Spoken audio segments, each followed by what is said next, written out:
Grabe, ang lamig ng tubig. Hey! Lamig. Hindi, walang biro mga kasor. Ang lamig talaga. Hindi na tayo. Unang ano kasi, unang lapat sa tubig. Pero pagka nalublob ka na, matagal na. Mas malamig na yung pag umahon ka. Right! So, magkwento-kwentuhan lang muna tayo. Meron lang akong ikukwento sa inyo na isang mahalagang bagay, baka magiging inspirasyon din. Meron kasing nangyari sa Bukana, mga kasoward. Takay ako. Ganda ng tubig, no? Dito na ako. Dito na tubig. Yan. So, ngayon kasi meron nangyari sa Bukana, no, na isa sa mga vlogger, isa sa mga tao, isa sa mga taong close sa akin, na pinagkakatiwalaan ko, no, si Mika, no, sa mga hindi pa po nakakaalam, ay namatay po ang kanyang mama ngayon, si Ate Weng, no, si Maring Weng, kasi inaanak ko si Mika kaninang madaling araw, no. So wala lang, gusto ko lang magkwento kung about sa mga nangyari. Gusto ko mabigay ng credits about kay Mika, dahil alam kong ngayon itong mga time na to ay talagang tuliro, no? Ang nararamdaman, tuliro ang utak ni Mika ngayon, nagdadalamhati, no? So nakikiramay ako sa pamilya ni Mika, sa buong family, no, kay Jimboy, yung asawa niya, sa pagkamatay ni Maring Weng, Ate Weng. Kagabi ay madaling araw, maagang siya nakatulog na ako ng alas 12. Si Mika pala ay tumatawag sa akin. Siguro baka kailangan ng sasakyan or kung ano man ang may tulong ko doon, kasi usually kasi pag may problema sa mga ganyan, mga biglaan, lalo pag madaling araw, si Mika sa akin pupunta, lalo pag halimbawa kung kailangan ng cash, no. So siyempre madaling araw, wala namang, ako kasi alam nila na lagi akong may hawak na pera, or madali ako makagawa ng paraan kung sakaling mang wala akong cash. Minsan halimbawa pagdating sa ganyan, yung mga biglaan na kailangan, tapos halimbawa nung pahiram muna ng halimbawa pahiram muna ng 5,000 kasi wala akong ngayon, kailangan ko ng cash, bibigay ko na lang siya bukas, mga ganun mga kaso lang tulog ako. Maaga ako nakatulog. Nagising ako ng alas 5 ng madaling araw. Nakita ko marami siyang miss call. Tapos nag-chat ako, nag-reply ako ng bakit. Hindi ko kasi, ang cellphone ko pag natutulog ako, hindi po yan nagre-ring kasi naka-silent po yan. Sabi ko bakit. Ngayon nag-scroll ako sa newsfeed. Una na tumumbad sa akin ay yung post niya sa Facebook, no? Wala na si mama niya. Kaya yun, pumunta ka agad ako sa labas. Nandun na nga kami ni Mrs. Nakita ko nandun na yung mga tao, nag-iiyakan na dun. So alam ko, nagka-chat pa kami ni Mika at hindi niya alam ang gagawin niya, kasi yun lang, kumbaga sa family niya ngayon, sa estado niya ngayon, no, bukod kay Jimboy na asawa niya, no, si mama na lang niya ang meron, parang alam yung ang meron siya ngayon, dahil yun lang ang lagi nakasama niya sa bahay araw-araw. So, yung asawa naman niya si Jimboy ay nagtatrabaho sa Maynila, umuwi lang weekend. Yan. Kaya ang lagi niya nakasama talaga ay yung mama niya. So silang dalawa na lang talaga ang magkasama lagi sa bahay. Tapos nangyari, nawala pa yung mama niya. So wala tayong magawa. So sabi niya kanina sa chat ay hindi pa daw niya kaya, dahil talagang biglaan talaga no? Biglaan talaga. So ako mga kasoward, sa akin lang mga nakikita kay Mika, baka sakaling kung mapanood ni Mika to ay kahit pa paano mapagaan natin ang kanyang loob, no? Magkaroon siya ng positive thinking na matanggap na yung mga nangyari. Mahirap talaga tanggapin mawalan ka ng mahal sa buhay, lalong lalo na kung ang mama mo, papa mo, yung mga first family. Sobrang hirap po. Siguro niyan, ako hindi ko pa naranasan dahil kumpleto pa ang aming pamilya. Buhay pa ang mama at papa ko, mga kapatid ko. Nung namatay si lolo, talagang nakaramdam ako ng kalungkutan talaga, no? So, ngayon, para sa akin, no, para ito mensahe ko para kay Mika na rin, at saka gusto ko rin ibilinan ko lang kasi gusto kong mabasa ni Mika yung mga comments, no, kasi alam natin marami makaka-relate dito. So yung mga magko-comment na pampalagaan ng loob kay Mika, magbasa ka ng comment, sigurado maraming nakaka-relate sa iyo, at baka hindi lang ikaw ang nakaranas ng ganyang sitwasyon ngayon, at baka mas marami pa sa mga kababayan natin, sa kapwa natin Pilipino, na mas matindi pa ang dinaanang, mas matindi pa, no, ang nangyari sa pagkamatay ng kanilang mahal sa buhay kaysa diyan sa na-experience mo ngayon. Sa ako, bilang isang kaibigan, nag-umpisa ko magkaibigan ko si Mika bago ko naging secretary, hanggang sa pinagkatiwalaan ko na siya, no, sa especially lalo sa financial, no, parang siya ang aking financial department. Kapag kailangan ko ng pera, Mix, may pera ka ba dyan sa mo, sa clothing, ganyan, kay muna, lahat nakalista lahat yan, no. Pag may mga sponsor ako, kay Mika dumadaan yan, no? lahat basta involve ang pera, no, lahat ng pera na involve na hindi akin, na gustong iparating sa akin nung kapanahonan ng may mga sponsor pa ako hanggang ngayon, no, dumadaan po yan kay Mika, no? Kaya si Mika pinagkakatiwalaan ko yan, at syempre magkamit bahay lang kami, may mga naging problema yung inaanak kong yan, na minsan nagsusumbong sa akin, nagkukwento, halos lahat lang kami nagkukwentuhan ng mga problema, no. So para sa akin, Mix, alam ko matindi ang pinagdadaanan mo ngayon, masakit sa damdamin, nawalan ka ng ina, pero wag mo masyadong pahirapan mo na ang sarili mo. Ano ka lang, ligo ka sa dagat, no, ilublob mo yan kasi sa ilog, pumunta ka sa nature, magandang kalikasan, yan, tingnan mo, tapos yan, ligo ka sa dagat, no? Lumublob ka sa alim ng tubig, kinabukasan ka na umahon, patay ka rin.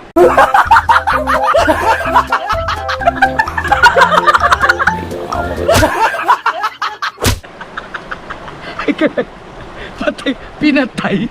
Pag lublob ka na medyo matagal, yung huwag naman yung hindi ka na makahinga, tapos umahon ka, yan, tingnan mo yung tingnan mo yung ganda ng paligid. Kumbaga, parang inilublob mo yung mga paghihirap, yung mga negativity sa buhay, yung mga kung ano man yung naramdaman mong sakit ngayon, parang ilublob mo lang sa tubig. Pag ahon mo, parang panibagong yugto naman, no? Parang salamat sa Panginoon na meron ka na namang panibagong buhay. Kumbaga, parang ganun, no?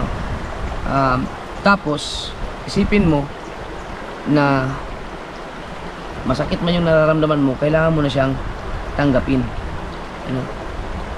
Dahil wala na tayong magagawa, no, kundi tanggapin, no? Ang taong mawawala, namatay na or nawala na sa piling natin, no, iiyak tayo, no, pero ang pinakahuling magagawa na lang natin dyan ay tanggapin natin, dahil lahat ng mga bagay naman ay pinapahintulutan ng Panginoon, no?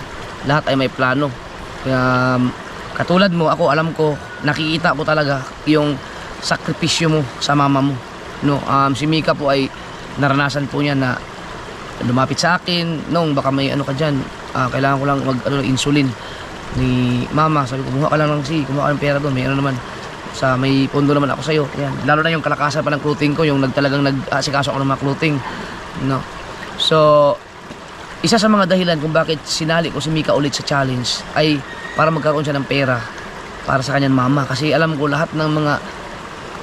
halos lahat ng kinikita niya talaga, no, ay napupunta sa kanyang mama, si Ate Weng, dahil si Ate Weng nga ay mayroong sakit na mini-maintain at diabetes siya, tapos yung iba pang mga maintenance na gamot na kailangan ni Mika na maibigay, maiprovide sa kanyang mama, no. So syempre kahit nandiyan si Jimbo, yung asawa niya, syempre baka siguro iniisip niya, siguro naawa na rin siya sa asawa niya, kasi si Jimboy kasi talagang todo suporta din sa kanya para sa kanyang mama. Kaya si Mika gumagawa din ng paraan yan na magkaroon din siya ng pagkakakitaan para sa kanya mama. Yung pagtitinda nila ng barbecue dati, kasama na yun, no? Para pag-provide sa kanyang mama, si Ate Weng. Kaya ang laking pasalamat niya nung nakagraduate siya nung challenge nung nakaraan kasi nakasahod siya ng 100,000, no? Malaking bagay po yun. Nakahingay nga siya ng maluwag para sa kanyang mama. So malamang naubos na yun o mayroong mang natira nun, konti na lang kasi nga para dun sa kanyang mama, mga ospital, mga gamot. Malaki ang maintenance eh, no?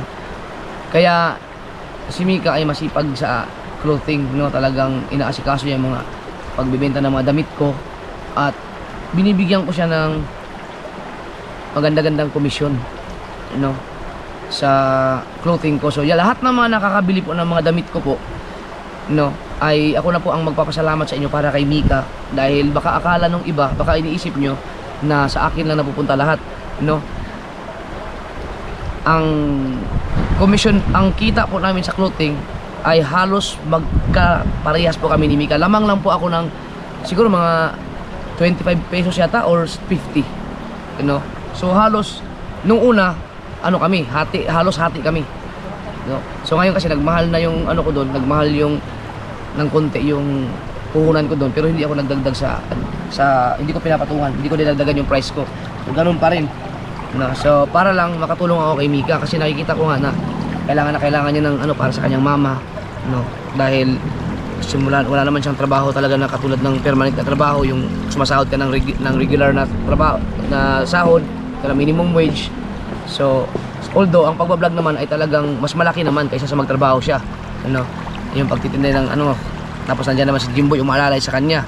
So ayan mga kasord, nakita ko kung paano niya inalagaan yung kanya mama, no, nakita ko araw-araw yan, araw-araw, no. So minsan nangungutang yan sa akin, no, pahiram muna nung pagkasahod ko na lang, ganyan yan, ganun. Siyempre ninong tayo eh, pangalawang magulang, no? At alam ko sa ibang tao din nakakapangutang yan para lang sa kanyang mama. So kumbaga ang ibig kong gustong iparating na yung mga time, no, na buhay pa ang kanyang mama, buhay pa ang mama mo, nandun ka, nakaantabay, nakaalalay, inaalagaan mo yung mama mo, nasa iyong pangangalaga talaga, yung pag-i-insulin kapag kailangan dalhin sa ospital. Kumbaga araw-araw nandiyan ka talaga sa mama mo, magkasama kayo, no, hanggang sa biglang nawala ang mama mo, no, kanina. So alam mo, para sa ito opinion ko to, no. Siyempre kaya meron mang pagsubok, yan isa sa mga pagsubok, lahat ng mga pagsubok, wag po tayong mawawala ng pag-asa dahil meron pong Diyos, no. Ika nga, hindi ko alam kung 1 Corinthians 10:13 ba yun, i-check nyo lang, i-correct me if I'm wrong. Isa sa mga paborito kong verse yan na Bible, 1 Corinthians 10:13 yata. Kung mali, i-comment nyo lang yung chapter tsaka verse na walang ibinigay na pagsubok ang Panginoon na hindi natin malalagpasan. So lahat ng mga pagsubok, huwag po kayong matakot kasi meron po tayong Panginoong Diyos na tutulungan tayo kung tumawag lang tayo sa Kanya. So ngayon, para kay Mika, no, para sa akin, tanggapin mo ng maluwag sa kalooban mo yung nangyari para magkakaroon ka ng komportabling paghinga, magiging peaceful na ang iyong utak, no, hindi ka na masyadong masaktan, no. Kasi alam mo kung bakit, may plano ang Panginoon eh, no, may plano ang Diyos. Lahat nakaplano. Yung pagkamatay, hindi naman natin na pinapapayagan ng Panginoon niya, pinapahintulutan niya, no. May plano ang Diyos. Halimbawa, katulad ni mama mo, na para sa akin lang to, opinion ko lang, nararamdaman ko lang siya na nakita siguro ni Lord na ikaw ay sobra-sobra na yung sakripisyo mo. Alam ko naman ikaw nakikita ka, umiiyak ka para sa mama mo, lalo pagka talagang naubusan ka ng pera, di ba? Alam ko kinakausap mo si Mrs. na nahiya ka na sa akin kaya doon ka na dumadaan kay ninang mo. So alam ng Panginoon niya na nakikita niya yung puso mo, naramdaman niya na talagang sobra-sobra na hirap ka na sa mga sakripisyo ng kanyang para sa mga mama mo. So siguro pinayagan or pinahintulutan na rin ni Lord na payagan na hindi na maghirap si mama mo sa sakit niya, kinuha niya na yung mama mo para si mama mo, no, makapagpahinga na rin sa kanyang dinanas na sakit, no.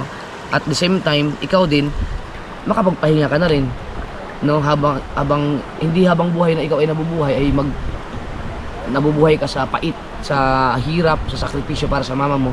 Kumbaga tinapos na ni Lord yung isa sa mga paghihirap na dinaranas mo habang magkasama kayo ni mama mo.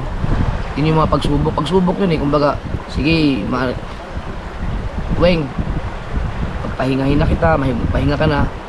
Tapos ikaw mix ito, kukunin ko muna yung mama mo, kukunin ko na siya para ikaw iiyak ka lang saglit, pero itong gagawin ko to ay panibago yung ng buhay mo. So hindi ka na maghahanda ng pang-insulin, hindi ka na mangungutang para sa mama mo, makakapag-ipon ka na ngayon. Yung mga kikitain mo sa clothing ni Japper, ni Ninong mo, maiipon mo na, kasi lahat ng kinita niya talaga sa clothing, no, yung pasahod sa YouTube talaga napupunta sa mama niya, no, ni Mika. Kumbaga, sige, bawasan natin ang iyong mga mabigat sa paglalakbay mo sa buhay. Parang ganun, no? So, lahat ng mga nangyayari sa atin ay may purpose, may mga kabiguan or mga mawalan man tayo ng mahal sa buhay. Syempre, mayroong mga kapalit din naman na kaginhawaan. Kumbaga, yung ginawa ni kung pinahintulutan man ni Lord na mangyari yon sa mama mo, no, kapag tinanggap mo yan ngayon, ang kapalit naman yan ay kaginhawaan naman sa'yo. So may purpose ang lahat, no, katulad yan, no? Ngayon sige, iiyak ka, malungkot ka, pero kapag medyo naka-move on ka na, mararamdaman mo naman ngayon yung kaginhawaan. Kasi kapag ano ba yan, makakapag-focus ka sa pagbablog, kikita ka ng maganda, kung ano man yung iba pang mga pinagkakakitaan mo. Kapag lumakas man yung clothing natin, kikita ka dyan ng maganda, makakaipon ka na ngayon, no? Mabibili mo na yung mga gusto mong bilhin na hindi mo nabibili nung panahon na nandyan pa si mama mo. Giginhawa na, no? Makakaramdam ka na ng ginhawa dahil wala na si mama mo, dahil doon napupunta lahat ng mga kinikita mo halos eh, no? Dahil para sa mama mo, kasi nga ikaw ginagawa mo lahat para mabuhay ang mama mo, ma-maintain lang, dahil ganun mo kamahal ang mama mo. Pero yung pagkawala ni mama mo, no, ay kumbaga isipin mo na lang na yun ay blessing na para sa sarili mo naman, na maka level up ka naman sa buhay, no? So ganoon naman talaga ang mangyayari, no? Mararamdaman mo yan sa kapag ikaw ay naging okay na kapag ikaw ay naka-move on na, no? Kumbaga nag-sacrifice, no? Sacrifice yung nangyari sa mama mo para sa iyo naman, sa sarili mo naman. So wala na tayong magagawa kasi patay na nga yung mama mo. So ang kailangan na natin gawin ay tanggapin mo na lang, kasi hindi naman na maibabalik niya yung buhay eh. No, so wag mong kalimutan ang Panginoon, dahil lahat ng mga nangyari sa buhay natin ay may purpose talaga yan. So yun po mga kasaward, no, ulitin ko lang po, lahat po ng mga nakakapanood nito at lahat po ng mga kapanood nito na nakabili ng mga damit ko, yan po ay napakalaking tulong po kay Mika, simulat sa pool, dahil yan po ay nakakatulong sa mga gamot na iniinom ni Maring Weng, ni Ate Weng. Mari na ang tawag ko kasi naging magkumari na kami, no, para kay Mika. So ang masakit sobra ay yung namatay ang magulang mo na wala ka sa tabi. Napakasakit nun. Yung halimbawa ang mama mo namatay biglaan, na ikaw na anak ay meron ka naman sanang kakayahan na alagaan siya or makipagkita man lang sa kanya, or meron ka naman talagang kakayahan na magbanding-banding kayo, makasama mo naman lang siya kahit isang linggo, isang araw, kahit na may pamilya ka na. Yun ang masakit, yung biglang mawala yung mama mo, tapos maisip mo na meron naman akong time na meron akong time dapat na makasama ko yung mama ko bakit hindi ko nagawa.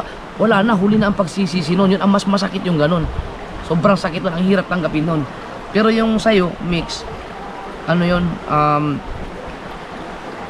nawala man yung mama mo, pero masakit lang dahil nawala na yung mahal na mahal mong mama, na ngayon hindi mo pa siguro kayang tanggapin kasi sobrang sakit na bigla ka. Pero kapag naka-move on ka na, ma-realize mo na at least namatay man ang mama ko, hindi ako nagkulang. Kasi simula nung nagkasakit mama mo, simulat sa pool pa lang, magkasama na kayo hanggang sa nagkasakit, hindi mo siya pinabayaan. Ikaw talaga, nakikita ko, ikaw talagang nag-alaga sa mama mo. Kaya saludo ako sa'yo, no? So ngayon, nangyari na nga yan, ganun lang, lublob ka sa tubig, Hindi yung literal ha, hindi literal. Pwede mo gawing literal, yung lulublob ka sa dagat, tapos concentrate ka sa ilalim, tapos pag ahon mo, kumbaga inaanod na yung mga masasakit na nangyari sa'yo. Pag ahon mo, panibagong yugto naman ng buhay, pasalamat ka sa Panginoon. Yan. Kumbaga, kung illiteral mo, pero kung hindi mo naman illiteral, kumbaga, sige, hinga ka lang ng malalim, tapos move on. Yan. Huwag mong kalimutan, pasalamat ka sa mama mo na kung iniwan ka man niya, naiwan ka man, ay may purpose yun. Tapos na yung paghihirap mo sa kanya, tapos na rin yung paghihirap niya, sakit niya, nasa panibagong yugto naman kayo ng buhay niyo. So, siyempre, salamat kay Jimboy sa pag-alalay sa'yo lagi, no? Talaga nakasupport. So, grabe ang suporta niya sa'yo ng asawa mo. So, ngayon, tanggapin nyo na lang, tanggapin mo, tapos, nasa panibagong yugto naman kayo ng buhay. Ngayon, kapag naramdaman mo na, kapag naka-move on ka na, tapos, nakaipon ka, no? Hindi na tuliro ang utak mo kung saan ka kukuha ng gamot, 'di ba? Nakakaipon na kayo. O di yun ang nagiging resulta ng pagkawala ng mama mo. No? Kumbaga mahirap siyang ipaliwanag kasi mahal natin sa buhay, pero kung lawakan mo lang yung isip mo, yung utak mo, talagang marirealize mo na may purpose talaga ang Panginoon. No? Kaya tanggapin na natin. Tanggapin mo na. Masakit talaga yung kasi ako nasaktan din ako para sa iyo kasi araw-araw nakikita kita sa yung sacrifice mo sa mama mo. Alam ko yung sakripisyo mo sa mama mo. So, good luck sa panibago yun to. Sana hindi ko man na-explain na maayos, pero alam kong kapag napanood mo to ay makukuha mo naman yung punto ko. Kaya balitaan mo na lang ako kung tama ba yung mga sinabi ko. Ito kasi nararamdaman ko lang kasi, nararamdaman ko siya, no? Kaya kung ano yung nasa utak ko, opinion ko lang, sinasabi ko lang sa inyo. Mag-comment lang kayo dyan kung okay ba yung sinabi ko, tama ba, or basta yun na kasi yun ang nararamdaman ko, yung nasa puso ko. So ako kaya nag-vlog ako ng ganito kasi gusto ko magbasa din ng comments kasi alam ko na marami makaka-relate sa ganito. No, ako hindi pa ako makakapagsalita tungkol sa kung anong klaseng mararamdaman mo kasi never ko pang na-experience yan. No, buo pa ang pamilya namin. No, so ako kung sakali man, kasi ang lahat ng tao ay mangyayari naman talaga na diyan tayo pupunta. Kung sakali lang na mangyari man sa akin yan, masasaktan talaga ako.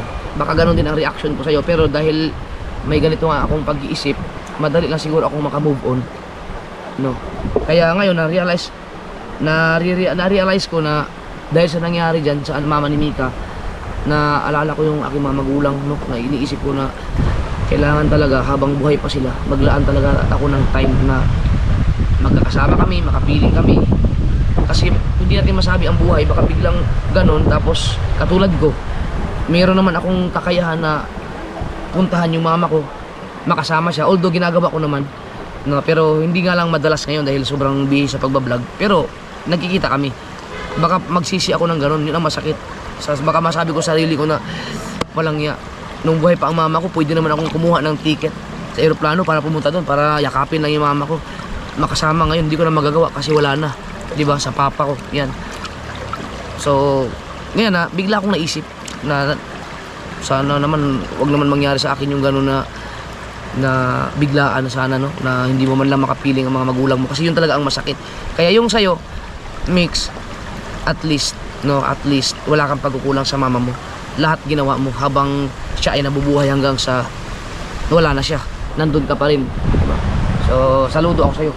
Sana malagpasan mo yung pagsubok na pinagdadaanan mo ngayon. No, mga natutunan ko sa mga ganitong pangyayari, no, kapag meron tayong pinagdadaanan na matindi, especially katulad ng ganyan, mga pagsubok, no, na talagang nakakapanglumo, nasasaktan yung damdamin natin, sabihin na lang natin na yung namatayan tayo, no, masakit man, pero wag tayong mag-stick doon sa part na ikaw ay namatayan, na hindi ka na makaka-move on, na maglulupay-pay ka na lang, no, na hanggat ilang araw ka nandun lang, no, kasi lalo kang manghihina.